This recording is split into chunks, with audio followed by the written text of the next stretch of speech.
सिर्फ मजा मजा राज करेगा, मजा मजा राज, इससे करने से कुछ नहीं बनता। हम उस घर से ताल्लुक नहीं रखते हैं जिस घर की औरतें, जिस घर की लड़कियां गैर मर्दों को गले लगाकर रोएंगी। जो लोग कमेंट सेक्शंस में आकर भौंकते हैं, जिनका ना कोई दीन है ना कोई धर्म है, सवाल या निशान उठता है उनके वर्कर्स पे, जो कुछ चरसी और नशेड़ी उन्होंने बाहर रखे हुए हैं, जो स्लो पॉइजन मिलिटेंसी फैलाने का काम कर रहे हैं। ड्रग्स की बात करूं मैं तो यही सबसे पहले आगे होते हैं, चर्स की बात करूं मैं तो यही सबसे आगे होते हैं, चिट्टा की मैं बात करूं तो यही सबसे आगे होते हैं। कभी महराजुद्दीन साहब मलिक के साथ दुश्मनी नहीं थी, लेकिन जो सजा उनको मिली, वो सजा अगर उनको मिली वो सिर्फ अपने कर्तव्य से उनको मिली। और अफसोस उन लोगों पे है जो आजकल फोटो मिला रहे हैं कि ये लोग कहां हैं, आज भाग गए हैं। भागते वो हैं जो गीदड़ होते हैं, और हम भागने वालों में से नहीं हैं। जैसे चरसी और नशेड़ी लोग जो कमेंट सेक्शन में गंद बकते हैं, जो कमेंट सेक्शन में ऐसे ऐसे अल्फाज बोलते हैं जो नाकाबिले बर्दाश्त होते हैं, और आप जैसे लोगों की करने की वजह से 8 महीने वो एमएलए जेल से काट के आया है जो गरीब की आवाज उठाता था। 24 साल की लड़की की वजह से अगर आपको इतने कांटे चुभ रहे हैं तो सोच लो, अगर कल को राजनीति में आ गए ना, आप लोगों को दरवाजे से बाहर निकलना मुश्किल होगा। महीने के बाद जो है हमारी कॉन्स्टिट्यूएंसी का जो एमएलए है महराजुद्दीन साहब मलिक की अगर मैं बात करूं, 8 महीने के बाद जो है वो जेल से रिहा किए गए। लोगों के अंदर खुशी का एक त्यौहार है, जायज है, खुशी मनाना भी जायज है। वो एमएलए ना सिर्फ उन लोगों के हैं जिन्होंने उनको वोट दिया या उनको सपोर्ट की है, वो एमएलए हर एक नागरिक के हैं। मैं चिनाब वैली की अगर बात करूं, 52 कॉन्स्टिट्यूंसी की अगर मैं बात करूं, वो हर एक सपोर्टर के भी एमएलए हैं, चाहे वो उसके कोई एंटी था वो उसके भी एमएलए हैं। बहुत अच्छी बात है। लेकिन अगर बात मैं करूं प्रोग्रेस की, बात अगर मैं करूं डेवलपमेंट की, जो मेन चीजें हमारे डिस्ट्रिक्ट डोडा के अंदर है, कहीं ना कहीं अगर देखा जाए तो किसी भी तरीके से कोई बदलाव हमें देखने को नहीं मिलता है। अगर मैं बात करूं एमएलए महराजुद्दीन साहब मलिक की, जब वो एमएलए बने, अगर मैं 2023 की बात करूं, अगर वो एमएलए बनने के बाद 11 महीने बाहर रहे, उन 11 महीनों में क्या किया गया, ये एक सवालिया निशान है। मैं एमएलए महराजुद्दीन साहब मलिक को नहीं, बल्कि उनकी जो आगे फैन फॉलोवर्स उनके हैं या उनके जो लीडरान हैं। I am a social activist, मैं कोई इलेक्शन कॉन्टेस्ट नहीं करना चाहती हूं, ना मेरा किसी एनजीओ से एंगेज्ड हूं मैं, ना किसी पॉलिटिकल पार्टी से मैं एंगेज हूं। मगर हैरानगी की बात यहां पे यह है कि 8 महीने जेल में काटने के बाद भी जो महराजुद्दीन साहब मलिक के फैन फॉलोअर्स हैं, जो फैन फॉलोइंग उनकी है, उनके अंदर कोई भी तब्दीली देखने को हमें नहीं मिली। ख्वाह मैं एडमिनिस्ट्रेशन को लेकर बात करूं, ख्वाह मैं पब्लिक को लेकर बात करूं, किसी भी तरह की वेरिएशन उन लोगों के अंदर मुझे देखने को नहीं मिली। प्रोग्रेस की बात करते हैं, ठीक है, एमएलए महराजुद्दीन साहब मलिक ने दावा किया कि आने वाले टाइम में सीएम के पद पर आपको महराजुद्दीन मलिक साहब देखने को मिलेगा, और अगर अल्लाह ताला ने चाहा, दुनिया की कोई ताकत इसको जुटला नहीं सकती। आई एम एग्री, हम मानते हैं। लेकिन जहां पे अगर प्रोग्रेस की बात अगर मैं करूं, अगर इस वक्त हमारी जम्मू कश्मीर को छोड़ो, अगर डिस्ट्रिक्ट डोडा की मैं बात करूं, डिस्ट्रिक्ट डोडा के अंदर इस वक्त कितनी बेरोजगारी है। हमारा एक मकसद है, हमने लोगों के हित में काम करना है, लोगों के काम आना है, ना हमें कोई इलेक्शन कॉन्टेस्ट करना है, ना हम किसी पॉलिटिकल पार्टी से बिलोंग करते हैं। और अफसोस की बात यह है कि जो लोग कमेंट सेक्शंस में आकर भौंकते हैं, जिनका ना कोई दीन है ना कोई धर्म है, हम उस घर से ताल्लुक नहीं रखते हैं जिस घर की औरतें, जिस घर की लड़कियां गैर मर्दों को गले लगाकर रोएंगी, गैर मर्दों के साथ अपना जो है अपने उन जज्बात को उनके सामने रखेंगी। नहीं, हमें अपनी फैमिली ने ये चीजें पहले सिखाई है कि दीन सबसे पहले, उसके बाद दुनियावी चीजें हैं। हाँ, बात अगर मैं करूं लोगों की, अगर आपने लोगों के हित में काम करना तो आप कीजिए, मगर जो मुझे कभी महराजुद्दीन साहब मलिक के साथ दुश्मनी नहीं थी, लेकिन जो सजा उनको मिली, वो सजा अगर उनको मिली वो सिर्फ अपने कर्तव्य से उनको मिली। अगर वो 8 महीने जेल में रहे, वो अल्लाह ताला ने उनकी किस्मत में लिखी हुई सजा थी, जिसकी वजह से उसको अंडर पीएसए बुक किया गया। और अफसोस उन लोगों पे है जो आजकल फोटो मिला रहे हैं कि ये लोग कहां हैं, आज भाग गए हैं। भागते वो हैं जो गीदड़ होते हैं, और हम भागने वालों में से नहीं हैं। और अगर हम इतनी जुर्रत रखते थे कि 1.5 लाख 2 लाख 3 लाख अवाम बाहर होने के बावजूद भी अगर हम बोलने की हिम्मत रखते हैं, तो अब अगर महराजुद्दीन साहब मलिक बाहर आए हैं, खुशी की बात है। हमारे एमएलए वो सिर्फ आपके नहीं है, वो हमारे भी एमएलए हैं। अगर हमने वोट नहीं दिया है बट स्टिल वो हमारे भी एमएलए हैं, हमारी कॉन्स्टिट्यूंसी से बिलोंग करते हैं। जब कोई डेवलपमेंट की बात होगी वहां पे सिर्फ ये नहीं बताया जाएगा कि ये महराजुद्दीन साहब मलिक के फैन फॉलोअर्स हैं, ये उनके वोटर्स हैं, ये सिर्फ उनके लिए काम है। हम प्रोग्रेसिव काम चाहते हैं, हम डेवलपमेंट चाहते हैं। किस तरह की डेवलपमेंट आपको देखने को मिली अगर हमारे एमएलए महराजुद्दीन साहब मलिक 11 महीने जेल से बाहर रहे? उससे पहले आपको कौन सी डेवलपमेंट देखने को मिली? सवाल या निशान उठता है उनके वर्कर्स पे, जो कुछ चरसी और नशेड़ी उन्होंने बाहर रखे हुए हैं, जो स्लो पॉइजन मिलिटेंसी फैलाने का काम कर रहे हैं, जो चिनाब वैली का जो अमन का गहवार है उसको तोड़ने की कोशिश कर रहे हैं, जो हिंदुओं को मुस्लिम के साथ और मुस्लिम को हिंदुओं के साथ जो है लड़ाने का काम कर रहे हैं। मैं गुजारिश करती हूं, स्टेट गवर्नमेंट से भी करती हूं, सेंट्रल गवर्नमेंट से भी करती हूं, और खास तौर पर एलजी मनोज सिन्हा साहब से मैं गुजारिश करती हूं कि जिस तरह से चिनाब वैली के अंदर ये लोग इस अमन के गहवारे को तोड़ने की कोशिश कर रहे हैं और स्लो पॉइजन मिलिटेंसी फैलाने का काम कर रहे हैं। ड्रग्स की बात करूं मैं तो यही सबसे पहले आगे होते हैं, चर्च की बात करूं मैं तो यही सबसे आगे होते हैं, चिट्टा की मैं बात करूं तो यही सबसे आगे होते हैं, और फिर उन वैसी चीजों में इन्वॉल्व कौन होते हैं? गरीब जनता। वो गरीब जनता उसमें जो है पिसी जाती है। और अफसोस की बात यह है कि आजकल पोस्टर लगाए जा रहे हैं, फलानी फलानी फलानी भाग गए हैं, शेर आ गया है। अगर महराजुद्दीन साहब एमएलए हैं, अगर उनको बोलने का हक है, अगर वो ब्यूरोक्रेट को कह सकते कि तू दल्ला है, अगर वो किसी भी पॉलिटिकल लीडर को, अगर वो किसी भी एम्प्लॉय को, अगर वो तहसीलदार को कह सकते कि तू चोर है, तो दानिया वानी क्यों नहीं बोल सकती? मेरे अंदर इतने गट्स है कि मैं मुंह पर किसी भी पॉलिटिकल लीडर को बोल सकती कि तू चोर है। लेकिन अगर वो होगा, अगर ब्यूरोक्रेट्स गलत होंगे, करप्ट होंगे, तो मैं मुंह पर उनको बोलूंगी, क्योंकि मेरा किसी भी पॉलिटिकल पार्टी से कोई रिलेशन नहीं, कोई नाता, कोई कनेक्शन नहीं है मेरा। जितना आपको आपके कॉन्स्टिट्यूशन ने फंडामेंटल राइट्स जितने आपके पास है उतने मेरे पास भी हैं। अगर आप भौंक सकते हैं तो हम भी भौंक सकते हैं। लेकिन फोटोज लगाना, फिर उसके नीचे टाइटल देना कि लोग कहां आज भागे, शेर बाहर आ गया है। वो शेर बाहर अगर आया है, वो शेर सिर्फ आपका नहीं है, और उसी शेर को 8 महीने जेल की सलाखों के पीछे आप लोगों ने डाला। आप कांग्रेस को दोष नहीं दीजिए, आप भाजपा को दोष नहीं दीजिए, आप एनसी को दोष नहीं दीजिए, बल्कि आप जैसे चरसी और नशेड़ी लोग जो कमेंट सेक्शन में गंद बकते हैं, जो कमेंट सेक्शन में ऐसे ऐसे अल्फाज बोलते हैं जो नाकाबिले बर्दाश्त होते हैं, और आप जैसे लोगों की करने की वजह से 8 महीने वो एमएलए जेल से काट के आया है जो गरीब की आवाज उठाता था। मैं पहले भी खिलाफ थी, खिलाफ इन द सेंस वोट नहीं दिया है, और मैंने हमेशा ये चीज बताई कि ब्यूरोक्रेट्स के खिलाफ गलत अल्फाज बोलना ये सही नहीं है। और मैंने ये चीज नहीं बताई कि महराज चोर है, मैंने ये चीज नहीं बताई कि वो दल्ला है, मैंने ये चीज नहीं बताई कि वो करप्ट है। और हां, आप लोगों को अगर लगता है कि मैं उसकी दुश्मन हूं, बट मैं उसकी दोस्त हूं। दोस्त इन द सेंस कि आप लोग क्या गारंटी दे सकते हो कि एक लीडर जब राजनीति में आया कि वो करप्ट नहीं हो सकता है? करप्शन करने वाले को ताज नहीं लगा होता है, करप्ट कोई भी हो सकता है। आप महराजुद्दीन मलिक साहब की क्या गारंटी दे सकते हैं कि आने वाले टाइम वो करप्ट नहीं होगा? हम मानते हैं वो ईमानतदार है, वो अपनी आवाज को बुलंद करते हैं, लोगों के मसाइल्स को उठाते हैं। वो अगर जेल गए तो लोगों के मसलों से गए।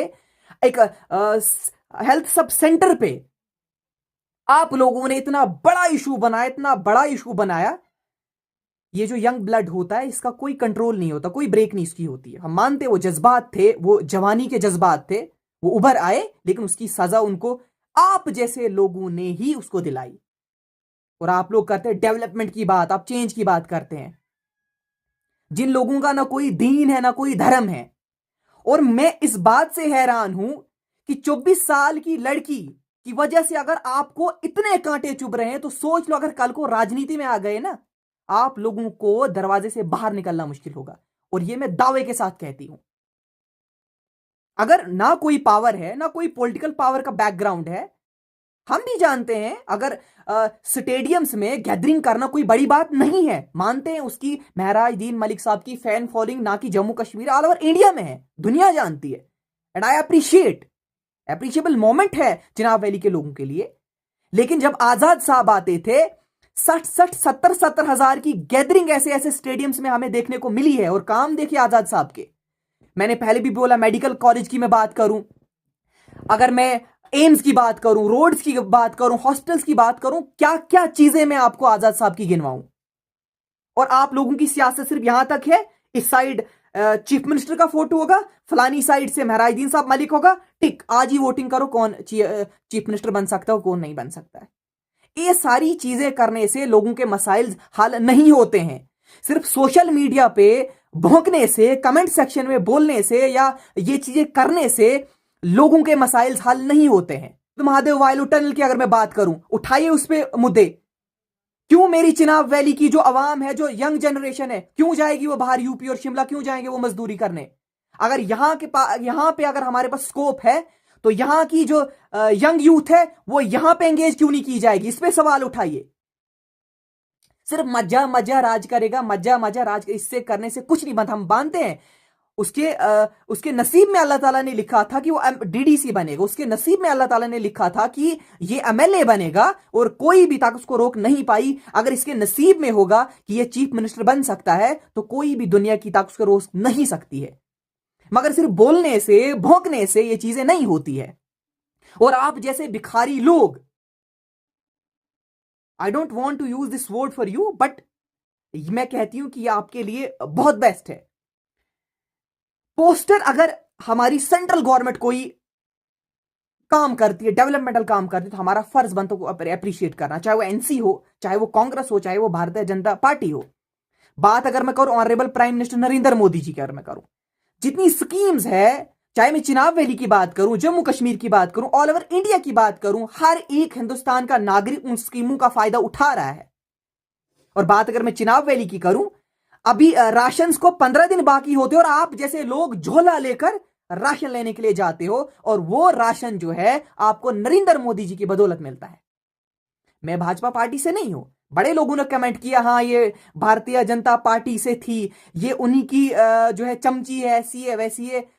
आपकी तरह हम चरसी और नशेड़ी नहीं है कि कौन सी बात करनी कौन सी नहीं करनी है।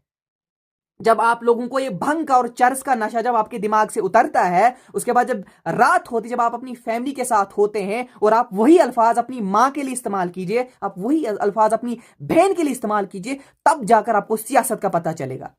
और आप जैसे लोगों ने सियासत का जनाजा निकाल दिया है।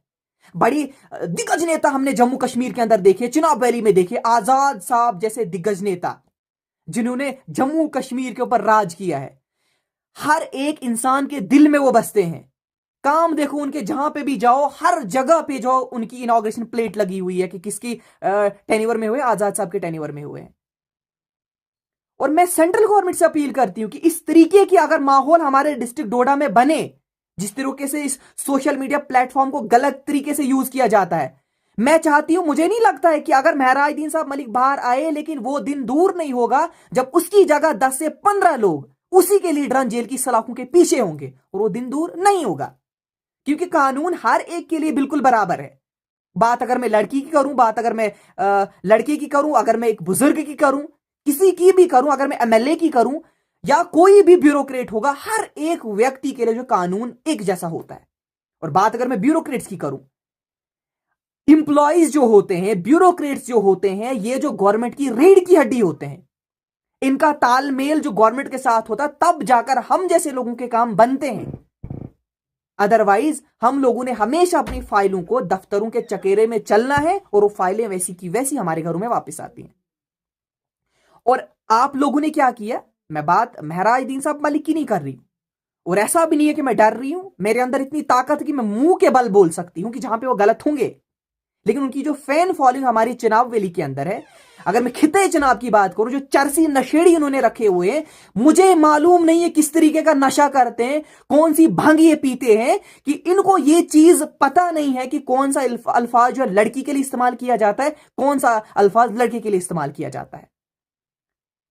और कानून का सहारा अगर एक दिन ले लिया ना, तो हमारे खिते जनाब से ही 10 से 15 ऐसे नौजवान, ऐसे लीडरान होंगे, नाम नहीं लेना चाहूंगी, जो जेल की सलाखों के पीछे सड़ेंगे और एमएलए महराजुद्दीन साहब मलिक भी आपको बचाने नहीं आएंगे। और क्योंकि वो गलत में साथ नहीं देंगे, उन्होंने क्लियरली आपको 2 टोके में बताया है कि मैं कभी भी किसी भी अपने वोटर या सपोर्टर को नहीं बताऊंगा कि आप एडमिनिस्ट्रेशन को गालियां दो या आप किसी के लिए गलत बोलो, और या वो आपको कभी गाइड नहीं करेंगे कि फलानी को आप टैग करके ये चीजें लिखो। और मैं डरने वालों में से नहीं हूं। आपको क्या लगता है जब 1.5 लाख अवाम बाहर थी और मेरे अंदर इतनी ताकत थी कि मैं बोलती थी, अब महराजुद्दीन साहब मलिक बाहर अगर आए तो आपको क्या लगता कि मैं बोलने से डरूंगी? नहीं, मैं बोलूंगी। इलेक्शंस नहीं लड़ने हैं, लोगों के काम करने, और इसी मकसद से हमने यह रास्ता इख्तियार किया और हम लोगों के काम करेंगे, हम काम करेंगे। लेकिन अगर बात आपकी आएगी, आप लोगों ने क्या करना है? नारेबाजी करनी है, कमेंट सेक्शन में गलत गलत अल्फाज लिखने हैं, मोदी साहब भी चोर हैं, अमित शाह साहब भी चोर हैं, चीफ मिनिस्टर भी चोर हैं, सारे चोर हैं। लेकिन आप लोग बिल्कुल सही हो, और आप जैसे फकीर लोग ही, जो भारतीय जनता पार्टी के द्वारा जो स्कीमें दी गई है, ऑनरेबल प्राइम मिनिस्टर की अगर मैं बात करूं, और आप जैसे फकीर लोग ही सबसे पहले उन स्कीमों का फायदा उठाते हो, और आप लोग ही बताओगे कि नहीं ये सरकार चोर है। अब कोई फोटो लगाएगा प्राइम मिनिस्टर के साथ, उस फोटो को एडिट करके सोशल मीडिया के लिए अपलोड करेगा, नहीं जी इसी पार्टी से, चाहे किसी भी पार्टी से कोई हो, मुझे मेरे मुल्क ने हक दिया, अधिकार दिया है, आप लोग कौन होते हो किसी को जज करने वाले? और मैं स्पेशली जो है, मैं एलजी मनोज सिन्हा साहब से बात कर मुखातिब होकर ये कहती हूं। और बात अगर मैं करूं हमारे SSP Doda, honest and dedicated officer है, साइलेंटली एक्शन लेने वाले ऑफिसर हैं, मैं उनसे उनसे मुखातिब होकर कहती हूं कि जिस तरीके से स्लो पॉइजन मिलिटेंसी हमारे खिते जनाब के अंदर फैलाई जा रही है, जो कुछ सोशल मीडिया के प्लेटफॉर्म्स है, kindly please track all of them. कब कहां पे वो किस तरीके का कमिटमेंट पास करते हैं, उन पे स्ट्रिक्ट एक्शन लीजिए। अगर एक व्यक्ति को इन्हीं की करतूतों की वजह से 8 महीने जेल के अंदर गुजारने पड़े, लेकिन ये उस चीज से भी सीख नहीं मिली इनको। इनके लिए ही तो वो लड़ते थे ना, इनके लिए तो उन्होंने वो वल्गर लैंग्वेज यूज की ना। यंग ब्लड है, यंग ब्लड के अंदर जो है कोई कंट्रोल नहीं होता है, लेकिन हर एक चीज का जो है कानून के दायरे के हिसाब से उस चीज को देखना होता है। और मैं अपील करती हूं एलजी साहब से भी, मैं डिस्ट्रिक्ट एडमिनिस्ट्रेशन से भी अपील करती हूं कि जितने भी अकाउंट्स है, जो मैं कहती हूं सर की स्लो पॉइजन मिलिटेंसी अगर यहां से उजागर हो गई, और आने वाले टाइम में चाहे सेंट्रल गवर्नमेंट हो, स्टेट गवर्नमेंट हो, या हमारे एलजी साहब हो, आपके कंट्रोल से बाहर ये स्लो पॉइजन मिलिटेंसी जाएगी, और ये चीज फिर आपके कंट्रोल में नहीं रहेगी। वक्त है, इसको कंट्रोल कीजिए। हमारे खिते चनाब के जो अमन का गहवार है, उसको तोड़ने की कोशिश की जा रही है, और अगर इसको कंट्रोल नहीं किया गया, अवाम इसमें पिसी जाएगी। जो ये चरसी नशेड़ी है, इन लोगों ने अपने लाइव सेक्शन चलाने हैं, कमेंट सेक्शन में इन्होंने भौंकना, और ये भौंकते रहेंगे, क्योंकि ये इनकी घर की तरबियत है, क्योंकि इनकी घर की माएं और जो बहनें हैं वो भी शायद इसी माहौल में पली बड़ी है, और तब जाकर इन लोगों के अंदर ये एहसास नहीं है कि लड़की के लिए कौन सा अल्फाज इस्तेमाल करो, लड़के के लिए कौन सा अल्फाज इस्तेमाल करना है। और लानत है आप जैसे लोगों के लिए, जिनको सियासत का ही पता नहीं है। इस जम्मू कश्मीर के अंदर, इस खिता चुनाव के अंदर बड़े दिग्गज नेता आए हमारे, बड़े हमने देखे, सरकार में भी रहे, और आप लोग कहते हैं कि भाजपा सरकार जो चोर है।